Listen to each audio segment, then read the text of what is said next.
Hello and welcome to Oh the Horror Episode 2, where we all go a little mad sometimes. I'm Jack Ellis, And I'm Matt Ellis. and today we'll be discussing the 1995 film Seven, or as it's known to annoying people, Sesevenin. And this film, like I said, released in 1995, is directed by David Fincher and stars Brad Pitt, Morgan Freeman, Arlie Ermey, and Kevin Spacey. Um, like we did last week, we'll probably be talking about this just in order as the movie goes on, say some things. The style of this movie and Fincher's acting in general has just inspired other certain media, such as most notably the most recent Batman film. And yeah, let's just go ahead and start. Would you like to say something about? We'll start with just the very beginning. It actually has been a while since I've seen this. I think you watched it pretty recently, but I did. In the beginning of the movie, it shows where Brad Pitt's character is introduced to the lieutenant who is played by Morgan Freeman, and they're introducing themselves to each other, and they're looking at a crime scene when it starts that has really nothing to do with any of them done as part of the killings that the story is based around. But the next day, those two go in and to a house where they find a dead, obese man sitting at his table with his face buried in a bowl of spaghetti. Now, what was the name of Morgan Freeman's character? I believe it was Lieutenant Somerset. Yeah, Somerset. How did I forget a name like Somerset? Yeah. But yeah, they walk in and they don't really know what to make of it. They just do their usual detective thing. But the next day, when Somerset goes back to the house to look through it, he looks and notices behind the refrigerator that the word greed is etched into the wall, and that makes him wonder, what does that mean? Wait, wasn't the first one sloth? No, the first one they showed at least it wasn't greed. That was the second one. It was gluttony. Gluttony, that's what it was. Because obviously where the man was obese, and so they find out that the man was tied up and the killer forced him to eat himself to death, which I guess is a way of saying you want to be fat, here I'll give you a ton of food to eat. And then the man's heart eventually just exploded. Yeah, that's sort of like one of those, hellish sort of poetic punishments. I don't know why, but the thing that always comes to mind for me is the scene from an episode of The Simpsons where Homer ends up going to hell and he's forced to eat donuts for all eternity, and he just keeps eating them and he never gets tired of it. But I think that was actually one. He wasn't in hell. I think he was kidnapped and being tortured by being forced to eat donuts until he just gave in, I guess, or he just died. But yeah, but wasn't that like a demon or something? I don't know. I don't think so. It was so long ago. Yeah. I haven't even watched a Simpsons episode in years, so. Yeah, but anyway, and at this point we learn that this crime spree is based off of the 7 deadly sins. Well, wait, no, they didn't really know that until after the second one. Yeah, but I'm just sort of, I guess, fast forwarding or whatever. But we learn, like, through the, I guess, violent ramblings that appear on screen in the opening credits. The opening credits I do really enjoy because they're sort of stylistic in a way, with their sort of erratic, jarring nature, that it actually sort of puts you more in the mind of the killer with his angry, violent ramblings. And But yeah, as you said, they aren't able to really make anything of it until the second one. And what is The second one is where the killer kills a big shot defense attorney in his own office and sketches the word greed in blood on the man's own carpet in his office, and he lays his body where he's sitting, but his head is resting on a pile of books. And also, the man's wife has two red circles drawn around her eyes on a picture he has of his wife in his office. And so yeah, that man is killed, and then that's when they realize it's someone who's trying to make some sort of a religious statement. yeah? Oh, sorry, you go ahead. The next day, Lieutenant Somerset goes back again, and his second trip to the crime scene helps him find another clue where he finds fingerprints on the wall behind a painting. And it turns out to actually not be the killer's fingerprints. It's the fingerprints of the next victim. So the killer actually purposefully leads Lieutenant Somerset and what's the detective's name? Mills. And Detective Mills to his next victim. This victim is the message is teaching about sloth. Yeah, and this sort of goes to show like how much the killer has planned for this crime spree, because when they discover the body of the third victim, it's revealed that he had been tied to that bed for close to a year. And you know why you do that? Because of another victim? You know, because he could plant a fingerprint. And you know, that may seem a bit extravagant, but you know, the whole nature of this crime spree is extravagant, which, you know, again, that's why it sort of reminds me, like the main killer in this movie kind of reminds me of like a Batman villain or something like that, because he has his own sort of thing. And as we go on to learn in the movie, the crimes in this movie are religiously motivated, and it we'll talk about that later. But as far as the murders being inspired by the Bible, it goes to show like the psychology of, you know, different people who thinks that their murders are you know, God's plan or God's will. You know, people like real life people like Mark David Chapman and John List, and even the 9/11 terrorists. Yeah, and you know, other fictional characters like and Richard Ramirez. Wait, Richard Ramirez did it because of religion? He was a Satanist, yeah. Oh, I forgot about that. Yeah, and other, you know, fictional characters such as like the Trinity Killer or the Doomsday Killer from Dexter, and yeah, it sort of brings to mind this contradiction that one of the big parts of the Bible, the Ten Commandments, one of them is literally don't murder people.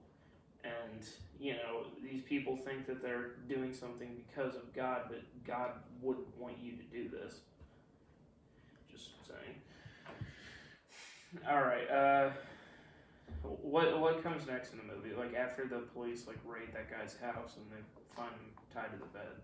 Well, they actually find out that he is alive, but he is in an extremely fragile state. The doctor, when talking to Detective Mills, even said that he would go into shock and die if he so much had a flashlight shined in his eyes. So it was obviously pretty gruesome. And this person though wasn't exactly an innocent victim. This was the guy he tortured for sloth was a man who had attempted to rape a minor and only didn't go to jail because his attorney managed to get him off, and his attorney was actually the one that was killed for greed. That was part of the point that was one of the reasons the seven deadly sins killer, we'll just call him, killed him for greed, was because he saw him as an evil man who helped murderers and rapists get back on the street. So Yeah. So those are the first three. Now the fourth one, which is about lust, is the one I think personally is the most screwed up. With lust, what happens is the killer goes after a prostitute and her customer. What he does is he goes into the room where they are getting freaky in the sheets and he actually straps a kind of like a strap on, but it has a knife on the front of it to the guy, and he holds a gun to his face and tells him to have sex with her with the knife with the knife belt on him, and it kills the woman, obviously. So he pretty much stabbed a woman in the vagina a bunch of times by force. That is like so screwed up to me. Yeah, I forgot about this thing. Damn, I forgot about that. Yeah, it's horrible. And so the woman, like I said, she dies, but the guy, the other victim is just in a complete state of, I don't even want to say shock, it's like just panic because of it. And it's like, who could really blame him? He was pretty much forced at gunpoint to like viciously kill a woman. So he gives them details that also help lead to them finding the killer. But he's just shaking and stuttering and mumbling and like white as a ghost. And that's even kind of at the point where Lieutenant Somerset just starts to think that he really just wants to go ahead and retire because of how screwed up that is. But that's the fourth one, and they actually find the apartment of the killer when I don't really know how to explain it. Lieutenant Somerset knows a guy in the FBI with a data system that shows it only shows who checked out different books if they're books that were banned at the time. Yeah, this is around the point where Somerset begins to read books like Dante's Inferno, and you not only see who checked out the books, but do research on the imagery that the killer is basing it on, this form of criminal profiling in a way to find out how he is and how he thinks. And there's one recurring theme in this movie that was actually a part was cut out of the script, but I thought was really interesting. Was for like 98% of the movie, it's raining, and the director did that because he wanted the story to be like the story of Noah's Ark, where it rained for 40 days and 40 nights, because the killer saw the world as a very wicked place, and so it's almost as if his crime spree was bringing the flood to the world to purge the world of its wickedness, which I thought was actually a pretty cool idea. But yeah, what's the fifth one? Because I remember what the sixth and seventh one was. Me too, but I don't remember the fifth one. We've covered gluttony, sloth, lust, greed, And okay, Envy is the last one. and Wrath is the second to last one. So Pride, that's it. Yeah. And that was where the killer went in. I'm not sure, but I think what happened is. Wait, I think that's getting towards. There's like 3 kills at the end. I think that's getting towards the end of it. I think that's after they like find his apartment. Yeah. And they actually chase him down, but he almost kills Detective Mills. For some reason, he doesn't. I'm not quite sure. It's probably just because Mills wasn't on his list. Yeah, it's just sort of. I think you'll see at the end of the movie why he didn't kill Mills.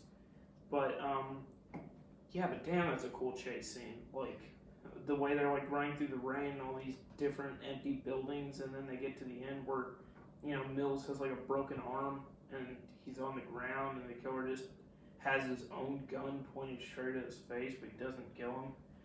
And, you know, then all the cops are, they're looking through his apartment. He has, like, entire library bookshelf just full of journals, just of all the stuff that angers him. And he, I guess one thing is he keeps, like, trophies of his victims, and that's in the form of taking pictures. And so, yeah, and then, like, they get all these cops in there, and you get readers, and then the killer actually calls them, but he's not on long enough for them to get a trace.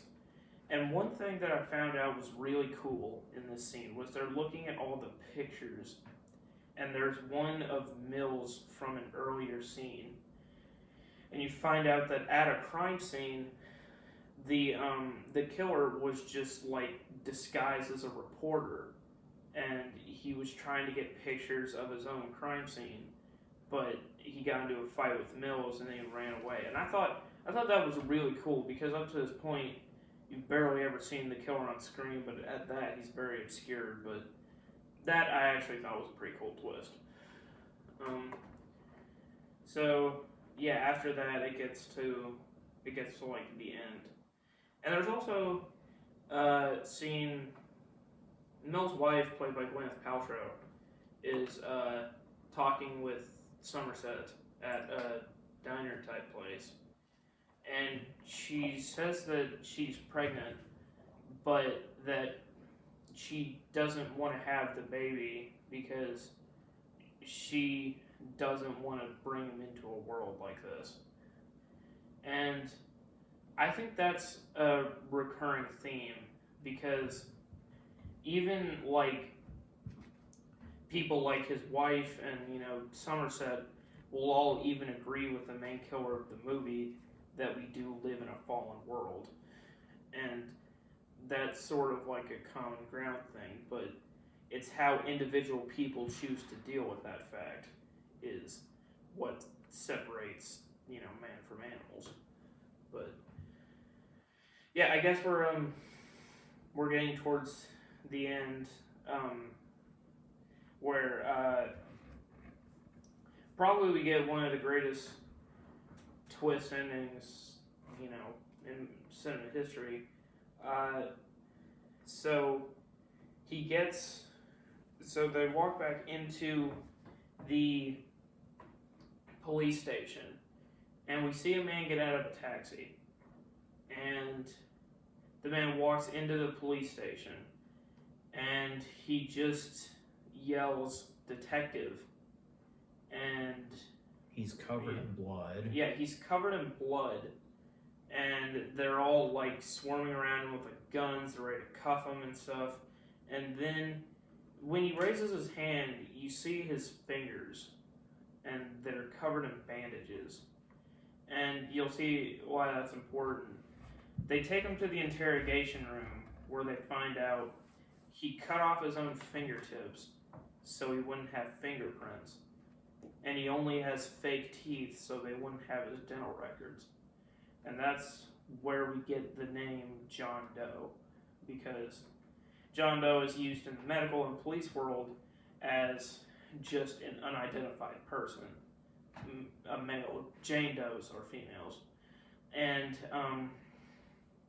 so what's funny about that is, even though we know who the killer is, we never even find out his real name. And that's always been kind of funny to me. But then they talk with his lawyer, and they say, he says that he knows where one body is buried, and if they let him go out there and tell them where it is, he will plead guilty, but if they don't, he'll plead insanity.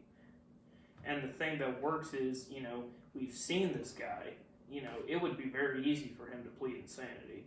Mm-hmm. But, they eventually give in and drive him out to where the body is buried. And that's when we get a fairly interesting scene with them in the car. And it's where they're talking, and Mills is just kind of aloof to the whole situation. He's asking him just random questions that, like, as a homicide detective, you probably should already know. Like, do crazy people know that they're crazy? But Somerset, he gets a rare opportunity to just try to understand the mind of this person. And what he finds is that this person is just angry at the world, and God has chosen him to get rid of all the evil people. And Somerset rightfully points out that this isn't very much a missionary task, as he's actually taking pride in what he's doing by keeping trophies and stuff like that. But he, sort of coyly answers, there's nothing wrong with a man taking pride in his work. And yet you just get an idea of how just insane this guy is, and how, even though pride is one of the deadly sins. Yeah, and you just get an idea of how angry he is. Like, the thing that movies like this and horror movies will try to do is that they'll try to make the victims out to be bad people, so you feel less bad about their death. But think about it. The defense attorney, all he does is get paid to do his job. I would never justify the acts of the third victim, but they never say whether or not he's a repeat offender. It could have just been a one-time mistake. Or, the lust victims, a prostitute, in my mind, it has just been given the worst that life has to offer, at least, besides homeless people, to the fact where they have to degrade themselves just for money, and, not liking that simply because it disgusts you and thinking they deserve death. The guy who was soliciting, I'm not sure, he seemed like, maybe not the greatest person then. But, the first person he killed, he literally made somebody eat until their heart exploded just because he didn't like that he was fat. To all of these victims, as far as John Doe, to the average person, their relationship is, if this person is a prostitute, or they're fat, or they're a defense attorney, or they're this or that, why is it any of your damn business what they're doing? Why do you care? And, I guess it plays into that principle, but, I don't, it's just sort of like he's insane because most people wouldn't care as much as he does, at least, about these sort of things, but he's just so bitter and angry at this wicked world that he lives in that, he decides to just kill people simply because he doesn't like their way of life. But whether or not he likes their way of life has no bearing on how these people live. But from that point, we get to the end, and sorry, I've been talking for a long time. It's just there's so many things at the ending, just one on top of the other, back to back, and it all just happens really fast, and there's barely any time to really let it sink in. But at the end, they're in a field, and Wait, we should probably talk about the pride killing. Oh, wait, what was it? Oh, yeah. The pride killing was where he went in. I'm not quite sure exactly how it went down, but from my understanding, he went into a model's house, a supermodel, and actually cut her nose off of her face to take away her vanity, I guess. And then I think she decided to kill herself because she knew she was not gonna be a model anymore after that. I'm not quite sure how it went, but that is my understanding. Yeah, I forgot about that one. And yeah, but after that, they're in this field. They get a package. Somerset looks inside, and it's a very heartbreaking moment, which is why I get a little upset by this sort of meme, I guess you call it, of people just screaming what's in the box, because what is actually in the box is the head of his pregnant wife. So like, it's supposed to be sort of a powerful scene. Whether you think the acting is bad or not is sort of up to you, but I don't know, something about that just irks me. But I thought it was going to be a bomb. Yeah, but they look in, it's Brad Pitt's wife, and he just completely loses his mind. And I believe the killer's last words are, "I guess envy was my sin." And then Brad Pitt shoots him in the head. And to show that wrath was Mills's sin. Yeah, and so because of that, that's why he didn't kill Mills during that chase, because he needed him for his plan. And it also shows an interesting thing about showing how evil this world can get. Mills at the end shot him in, though he was in custody and though he was a terrible person, he shot him in the face in cold blood in a fit of rage. And, that can show how a good, upstanding detective can turn out to be a killer by just being shown this evil. And so at the end, he's taken into a car by our army, and they just say, like, we're taking him away. And it's very ambiguous, or just not explicitly said whether or not, like, he's going to go to prison for that, or he's going to lose his job, or he's going to get suspended. I mean, honestly, like, you hear these stories on the news about, like, people who will, like, coaches of sports teams who will, like, rape the kids on the team, and then their parents will go out and, like, shoot the rapist and not have anything happen to them. Like, I think it'd sort of be like that, but honestly, I don't know. I mean, Mills's lawyer could try for extreme emotional distress depending on what state they're in, because he didn't like plan it out. It was a spur of the moment thing. Yeah, and then we get the last line. It's the cops inspecting the scene at sunset, and it's across the sunny sky. And then we hear Morgan Freeman's last lines. Ernest Hemingway once wrote, "The world is a fine place and worth fighting for." I agree with the second part. And that's the last line of the movie. So I know we've sort of talked ad nauseum about what actually happens in the movie, but let's just talk about what we thought about the things in the movie. How do you start? Well, first off, I want to say that I do agree with what you said on how, because throughout the whole thing, I was, trying to figure out if I thought this guy was genuinely crazy or not. And when you had pointed out how the fact that he got so upset over people doing things that had nothing to do with him, that he he did all that stuff. I mean, I can understand him, with the sloth guy, because nobody likes rapists, but the prostitute and the obese guy, it's like normal people really just, it wouldn't bother them to that point.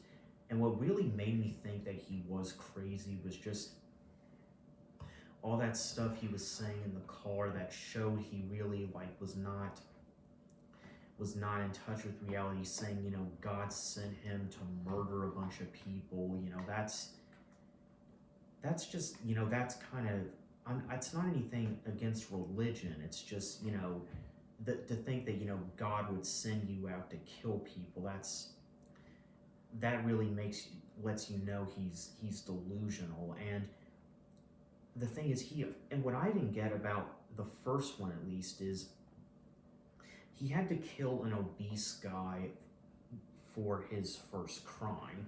But what I don't get is how if he chose randomly, it's like, how did he narrow it down considering how many fat people there are? And it also never said what city they were in, so it's like, if they were in somewhere like Boston or Milwaukee, it's like, how the hell did he narrow down his choices? Yeah.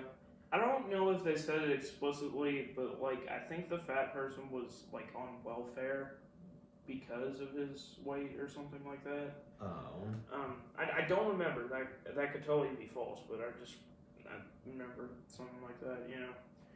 We live in an area where a lot of people aren't really big fans of welfare, so at least we can understand that. But and the sort of the villain is really interesting.